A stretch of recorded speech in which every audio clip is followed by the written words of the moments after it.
Alaikum, Sheikh. Alaikum assalam wa rahmatullah.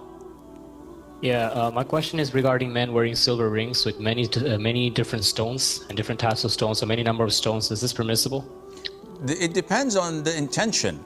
Generally, normal people who wear a silver ring that has a stone or a rock on it that looks nice, looks presentable, without any superstitions related to it or shirk beliefs, this is permissible. It's just a ring and you adorn your hand with halal material such as silver when with a rock that looks nice.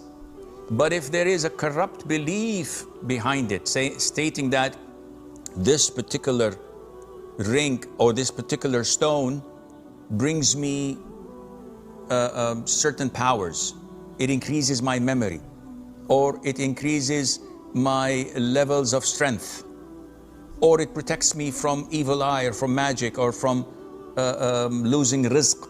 This is all shirk and prohibited. So again, to sum it up, if you wear it without any belief that this stone has any value, it's just something that looks nice, there's no problem in that, inshallah.